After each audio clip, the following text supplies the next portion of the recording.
5월 가정의 달 설교 시리즈 교재의 세 번째 시간입니다. 코로나19가 전 세계를 휩쓸고 있는 이때 참 어울리지 않는 주제라는 생각이 들었습니다.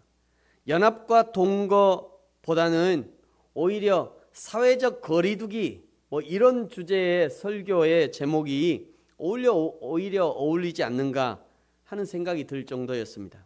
다행히도 사회적 거리두기 캠페인에 두 번째 보니까 이런 문구가 있어요. 나는 전화로 소통하며 지인과 몸을 멀리, 마음은 가까이 하겠습니다. 오히려 이 구절이 위로를 줄 정도입니다. 여러분, 사회적 거리두기에 동참하면서 동시에 마음은 가까이 하고 계십니까?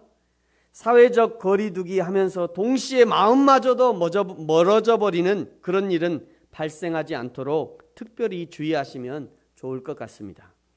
자료를 찾아보니요, 이번만 아니라 우리 기독교 역사에 사회적 거리두기를 할 수밖에 없었던 아픈 역사들이 있었습니다. 그것이 카타콤이라고 알려진 카타콤베라고 하는 로마의 깊은 지하 동굴의 역사입니다. 그때 영상을 한번 보겠습니다. 카타콤베는 고대 기독교 지하 무덤이다.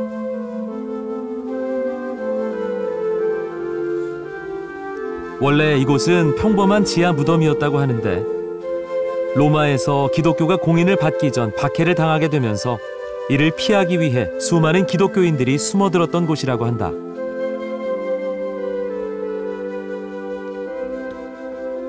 이 지하 무덤은 땅속 약 40m, 전체 길이는 약 4km 정도인데 로마에는 이런 지하 무덤들이 많이 있다. 기독교가 핍박을 받던 300년 동안 약 600만 명이 카타콤베에 묻혔다고 한다. 당시 기독교인들은 대부분 가난했고 좋은 묘지를 마련할 수 없어 땅속으로 파고 들어갈 수밖에 없었다.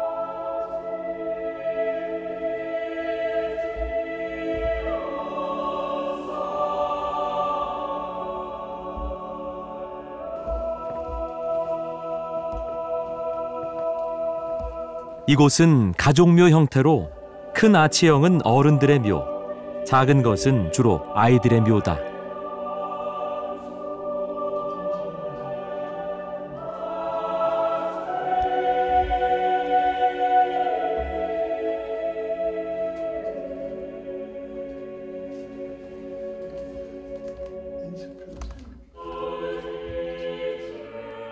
살아있는 동안에 모진 핍박에도 불구하고 죽어서까지 기독교인으로 남고 싶었던 그 강력한 소망은 과연 무엇이었을까?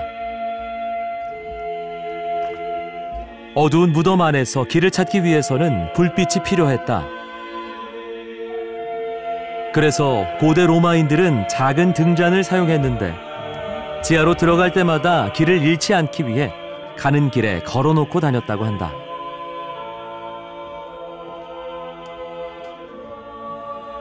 그리고 당시 기독교인들은 먼저 죽은 성인들의 옆에 묻히고 싶어 했다. 그래서 많은 기독교인들은 자신의 무덤에 성인들의 그림을 그려놨다고 한다. 육신의 안락보다 영원한 안식을 위한 간절한 소망. 그것이 천국으로 가는 열쇠가 아닐까. 지금은 코로나 바이러스를 피해 거리두기를 하고 있지만 그때는 로마의 박해를 피해서 사회적 거리두기로 수많은 그리스도인들이 지하 동굴로 숨어들었고 한 줌 빛도 없는 그곳에서 그리스도인의 생명과 신앙을 이어갔던 것입니다. 그들이 유일하게 자신의 정체를 밝히는 도구가 익투스라고 하는 물고기 그림이었습니다. 익투스, Jesus Christ, God's Son, Savior. Jesus Christ, God's Son, Savior. 예수 그리스도 하나님의 아들, 우리의 구원자라고 하는 이 물고기 그림을 땅바닥에 또는 벽에 그리면서 자신의 정체성을 지키고 공동체의 정체성을 지켜냈던 것입니다. 오늘 우리도 익투스를 자신의 마음에 그리고 각자의 생활 속에 그려야 할 것입니다.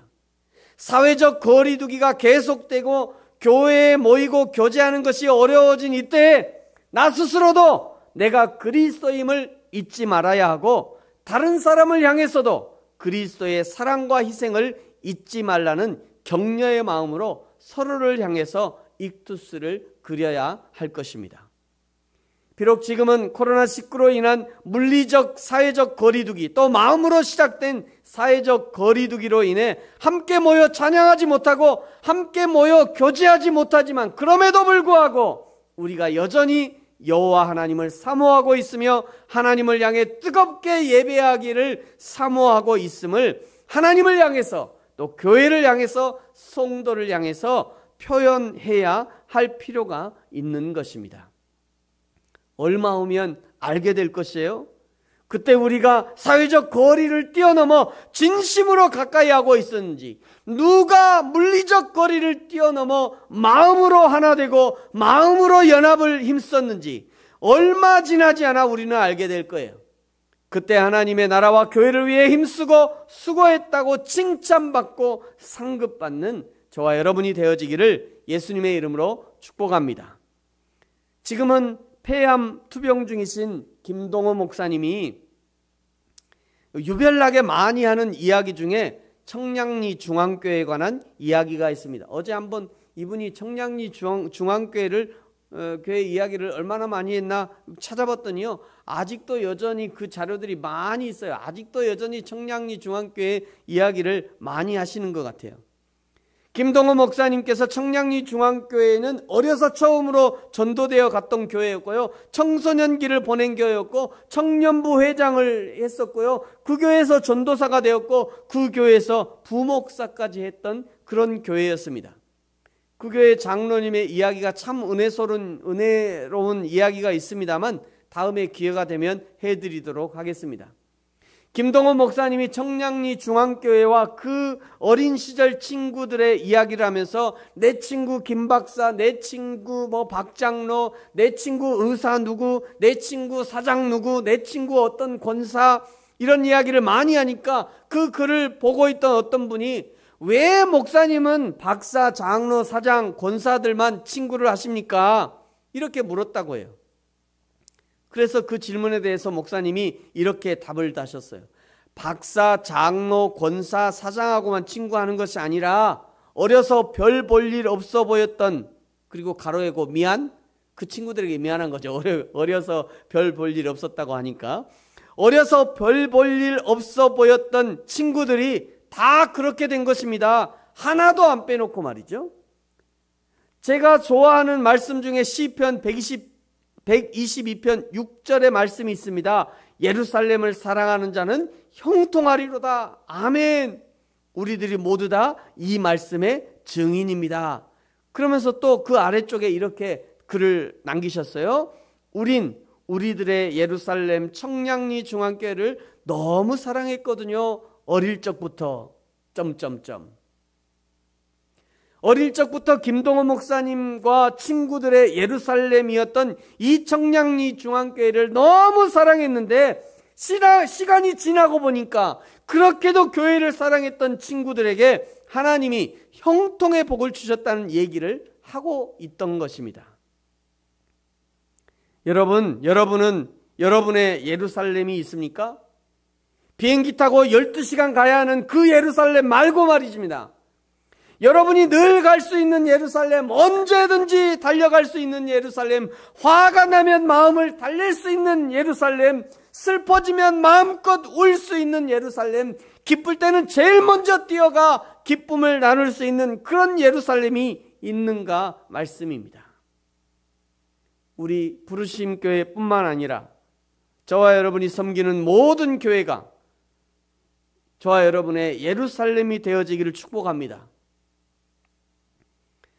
우리 어른들뿐만 아니라 어린아이들, 청소년들, 청년들에게도 섬기는 교회가 마음의 예루살렘이 되었으면 좋겠습니다.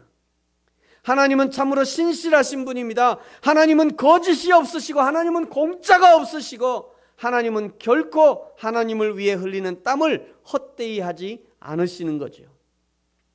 어제 토요일에 제 마음에 참 기쁨이 있는 두 가지 일이 있었습니다. 제가 차를 저희 집 앞에 골목에 주차하고 있는데 자전거를 탄 두 소년이 지나가다가 저를 발견하고 목사님 그 골목길에서 말이죠. 목사님, 땀을 뻘뻘 흘리면서 자전거를 타면서 저를 향해서 그렇게 부르는 거예요. 제가 그 모습을 보고 얼마나 기쁘고 감사하든지. 그리고 교회 왔는데 또 이제 손주들의 얘기를 들었어요. 오빠가 교회 가서 목사님하고 놀고 싶어. 그랬더니 동생이 그랬다는 거예요. 우리 목사님 지금 시리즈 설교 준비하시느라고 바빠. 목사님 배려한 거죠. 가서 놀고 싶은데, 가서 놀고 싶지만, 목사님이 가서 놀고 싶지만, 그래서 우리 목사님 지금 설교 준비하시니까 목사님 배려해 준 거예요. 제가 그 얘기를 듣고 얼마나 마음이 기쁜지 말이에요. 여러분, 이 아이들이 하나님의 교회, 목사님과 친하게 지내고 교회와 또 친근하게 지내고 교회와 가까이 지내고 하나님을 가까이 지내면 이런 형통의 은혜가 우리 아이들에게 있어지기를 축복합니다. 창조주 하나님이 하나님 자신과 동일시 생각하는 것이 있는데 그것이 바로 교회입니다. 에베소서 1장 23절에 교회를 주님의 몸이다 라고 말씀하신 것은 교회가 곧 하나님 자신이다 이런 말씀이에요. 그러므로 교회를 향한 헌신과 사랑은 곧 하나님을 향한 헌신과 사랑으로 여겨주시는 것입니다. 솔로몬이 그 성전을 건축하고 드린 기도에는 이런 마음이 아주 절절히 묻어나요. 역대하 6장 12절 이하에 이렇게 말씀하고 있어요. 솔로몬이 여호와의 제단 앞에서 이스라엘의 모든 회중과 마주서서 그의 손을 펴니라. 솔로몬이 일찍이 노수로 대를 만들었으니 길이가 5규빗이요 너비가 5규빗이요 높이가 3규빗이라. 뜰 가운데 두었더니 그가 그 위에 서서 이스라엘의 모든 회중 앞에서 무릎을 꿇고 하늘을 향하여 손을 펴고 이르되 이스라엘의 하나님 여호와여, 천지에 주와 같은 신이 없나이다. 주께서는 온 마음으로 주의 앞에서 행하는 주의 종들에게 언약을 지키시고 은혜를 베푸시나이다. 그 밑에 21절부터 보면 또 이렇게 기도하고 있습니다. 주의 종과 주의 백성 이스라엘이 이곳을 향하여 기도할 때에 주는 그 간구함을 들으시되 주께서 계신 곳 하늘에서 들으시고 들으시사 사하여 주옵소서. 만일 어떤 사람이 그의 이웃에게 범죄함으로 맹세시킴을 받고 그가 와서 그 성전에 있는 주의 제단 앞에서 맹세하거든 주는 하늘에서 들으시고 행하시되 주의 종들을 심판하사 악한 자의 죄를 정하여 그의 행위대로 그의 머리에 돌리시고 공의로운 자를 의롭다 하사 그 의로운 대로 갚으시옵소서. 아멘. 솔로몬의 기도이지만 그러나 동시에 이 기도는 하나님의 말씀입니다. 이 솔로몬의 기도가 얼마나 하나님의 마음을 합당하게, 얼마나 하나님의 마음을 기쁘게 했는지 바로 다음 장인 7장 1절은 하나님의 마음을 아주 극적으로 표현하고 있어요. 역대하 7장 1절에서 3절에 보면요, 솔로몬이 기도를 마침에 불이 하늘에서 내려와서 그 번제물과 제물들을 사르고 여호와의 영광이 그 성전에 가득하니 여호와의 영광이 여호와의 전에 가득함으로 제사장들이 여호와의 전으로 능히 들어가지 못하였고 이스라엘 모든 자손은 불이 내리는 것과 여호와의 영광이 성전 위에 있는 것을 보고 돌을 깐 땅에 엎드려 경배하며 여호와께 감사하여 이르되 선하시도다 그의 인자하심이 영원하도다 하니라. 아멘. 하나님의 불이 하늘에서 내려올 때 어떻게 내려왔을까? 하나님이 이 솔로몬의 기도를 들으시면서 그냥 불이 확 내려오는데 그냥 불이 덩실덩실 춤을 추면서 말이죠. 불이 덩실덩실 춤을 추면서 솔로몬이 축복했다, 솔로몬이 기도했다, 이러고 불이 내려왔다는 거예요. 하나님의 춤사위가 불의 춤사위가 되어서 하나님의 성전에 임재한 것입니다. 사랑하는 성도 여러분, 하나님의 교회를 많이 사랑하시기 바랍니다.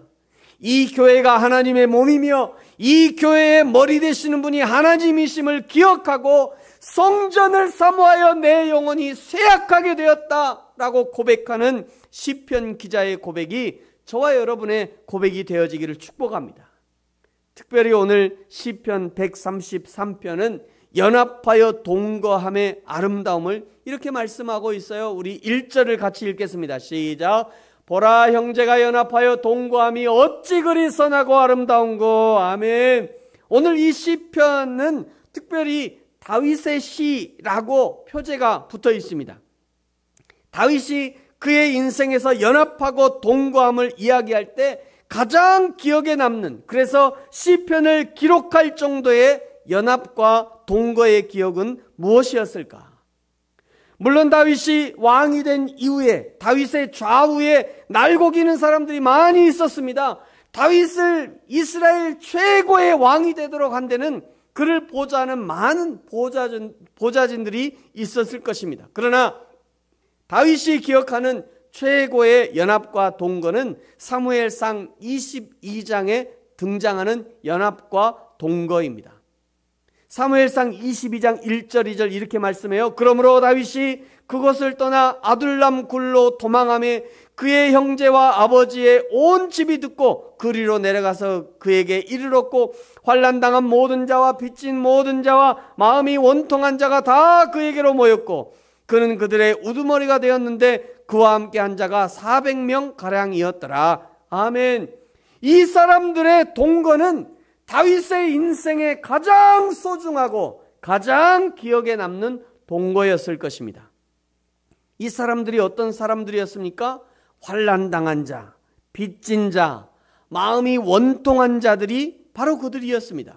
무엇 때문에 누구에게 환난을 당하고 빚을 지고 마음의 원통함을 가지게 되었을까요? 다윗의 장인이었고 이스라엘의 1대 왕이었던 사울이 바로 그 장본인입니다. 한마디로 사울 왕에게 버림받은 자들이었다는 거예요. 사울은 처음에는 하나님의 마음에 합한 왕이었지만 그러나 시간이 흐르면서 사울은 타락의 길로 가게 됩니다. 사무엘상 13장에 블레셋과의 전쟁을 앞두고 제사장만이 드릴 수 있는 제사장을 기다리지 않고 자기가 직접 제사를 그냥 드려버려요. 제사장 늦게 온다는 거예요. 지금 블레셋이 공격하려고 하는데 제사장 늦게 오니까 내가 그냥 예배 드리겠다. 그리고 자기가 예배 드린 겁니다. 그 이후에 사무엘상 14장 18절에 보면요, 하나님께 묻지 않고 법궤를 옮기려 하고 14장 24절에는 백성이 고기를 핏째 먹게 했고 또 15장에는 진멸하라 하신 아말렉의 전리품을 진멸하지 않았습니다. 사무엘상 15장 12절 이하에서는요, 아말렉 전쟁의 승리를 자기의 승리로 비석을 세운 것까지. 하나님이 사울을 초대왕으로 세워주셨지만 그러나 연속된 사울의 실수로 한순간에 사울은 폐위되고 맙니다. 사울이 폐위되면서 사울에게 충성했던 사람들도 한순간에 배신자로 낙인이 찍히면서 쫓겨나고 감옥에 가고 죽임을 당하게 되니 살기 위해서 사울에게서 도망칠 수밖에 없었던 거죠. 그 사람들이 지금 다윗에게 와서 다윗과 함께 하고 있는 것입니다. 환난당한 자, 빚진 자, 마음이 원통한 자들의 특징이 무엇입니까? 이들은요, 감정의 기복이 심합니다. 쌓였던 것이 한순간에 그냥 폭발해요. 한번 폭발하면 걷잡을 수가 없어요. 말도 얼마나 거칠고 행동도 난폭한지 모릅니다. 지금 다윗과 연합하고 동거하는 사람들이 이런 사람들이었다는 거예요. 다윗과 동거한다고 온순한 양이 되었을까요? 다윗과 동거를 결심하면서 그들의 쓴뿌리를 다 버리고 왔을까요? 그럴 리가 없지요. 그렇게 안 되는 것입니다. 그런데 왜 다윗은 이런 자들과의 동거를 최고의 동거로 생각하고 최고의 연합으로 생각했을까? 이것이 다윗의 크기인 것이죠. 이것이 다윗이 위대한 민족의 왕으로 여김받는 이유인 것입니다. 한마디로 다윗은 그 모든 아픔들, 그 다양한 아픔들을 끌어안고 함께 아파하고 함께 고통스러워하고 함께 즐거워하는 인물이었음을 알게 하는 것입니다. 형제와 함께 동거하는 것이 처음부터 아름다웠던 것은 아닙니다. 그러나 다윗과 함께 할수록 그 동거는 아름다워졌던 것이죠.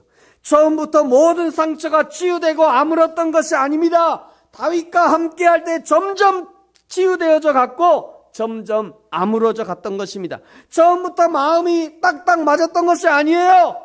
다윗이 먼저 그 아픈 가슴에 다가가고 다윗이 먼저 아픈 상처에 손을 내밀었을 때 그때부터 어그러진 공동체, 찌그러진 공동체는 회복되어져 갔던 것입니다. 사랑하는 성도 여러분, 저는 우리 부르심교회가 또 저와 여러분이 섬기는 모든 교회가 저와 여러분의 인생에서 최고의 연합과 동거를 경험하는 장이 되어지기를 소망합니다. 누가 그렇게 만들어야 하는 것입니까? 내가 먼저 그렇게 만들어야 합니다. 저 사람이 다가오지 않는다고 말하기 전에 내가 먼저 다가가야 하는 겁니다. 저 사람이 들어주지 않는다고 말하기 전에 내가 먼저 귀를 기울여야 합니다. 저 사람이 위로해 주지 않는다고 말하기 전에 내가 먼저 그를 위로하고 내가 먼저 그의 상처를 싸매줘야 하는 것입니다. 이것이 아름다운 공동체의 비결인 것이죠. 그런 공동체에 임하는 축복을 아론의 머리에서 흘러내리는 축복과 그리고 헐몬산에서 흘러내리는 이슬로 표현하고 있습니다. 우리 2절과 3절 같이 한번 읽겠습니다. 시작. 머리에 있는 보배로운 기름이 수염 곧 아론의 수염에 흘러서 그의 옷깃까지 내림같고 헐몬의 이슬이 시온의 산들에 내림같도다. 거기서 여호와께서 복을 명령하셨나니 곧 영생이로다. 아멘. 아론의 머리에 부은 기름은 성령의 은혜를 상징합니다. 그렇다고 해서 신구약에 나오는 모든 기름에 관한 기사들을 성령으로 해석하면 곤란합니다. 그런 해석을 신천지나 이단들이 아주 잘해요. 그래서 그냥 미혹해 갑니다. 모든 기름을 다 그냥 성령의 은혜라고 이렇게 번역해버립니다. 해석해버리는 거예요. 여기에서 아론의 머리 위에 부은 기름은 대제사장 되신 예수 그리스도를 머리로 하는 교회 공동체가 성령의 하나 되게 하심을 통하여 귀한 기름과 같은 사랑과 은혜를 나누게 될 것을 상징하는 것입니다.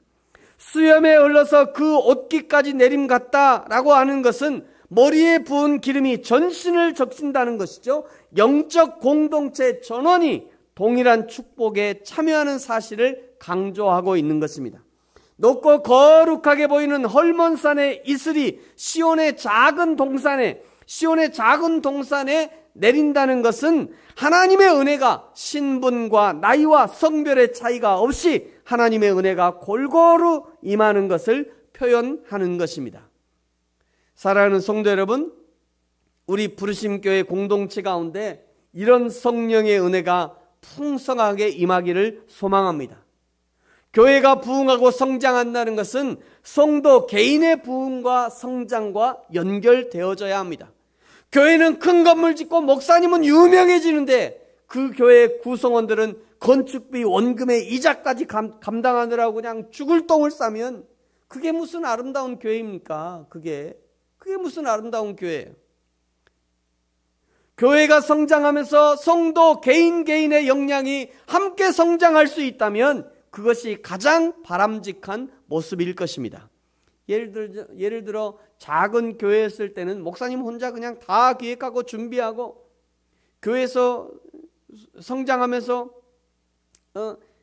예를 들어 작은 교회였을 때는 목사님 혼자 모든 것을 다 기획하고 준비하지만 교회가 성장하면서 다양한 사람들이 각 분야에서 각자의 일을 맡아주는 것이죠. 이전에는 다 준비된 일에 참여자로만 함께 했는데 교회가 성장하자 이제는 참여자가 아니라 기획자가 되기도 하고 리더가 되어서 그 팀을 이끌어가기도 하고 큰 교회 같으면 한 번의 선교나 봉사를 통해서 수억 원의 재정을 집행하는 그런 일들까지도 감당할 만한 일꾼으로 성장하는 거죠. 실제로요, 이름만 대면 다 아는 서울의 큰 교회 같은 경우는 여름에 단기 선교를 갈 때 수백 명이 함께 가니까요, 대한항공을 전세기를 띄운대요. 대한항공 전세기로 띄운다는 게 보통 일입니까? 근데 한 교회에서 그렇게 한다는 거예요. 얼마나 멋집니까? 이 모든 일을 목사님이나 목회자들이 준비하고 기획하고 추진하는 것이 아니라 그 교회 성도들이 기획하고 추진하고 예산 집행까지 다 했다는 거예요. 이런 일을 교회에서 한번 해보면요, 사회에 나가서 웬만한 작은 회사 하나 정도 경영하는 것은 그냥 거뜬하게 할 수 있는 그런 역량이 길러지는 것입니다. 그러므로 교회의 성장은 단순히 건물 짓고 유명해지는 것에 그치는 것이 아니라 사람을 길러내고 성도를 하나님의 일꾼으로 세워가는 것에 목표가 되어야 하는 것입니다. 예수님이 십자가의 죽으심으로 우리를 살려주셨던 것처럼 예수님의 몸인 교회가 죽어 세상을 살리고 예수님의 몸인 교회가 죽어 성도를 살릴 수 있다면 그것이야말로 교회의 사명을 잘 감당했노라고 평가를 받게 될 것입니다.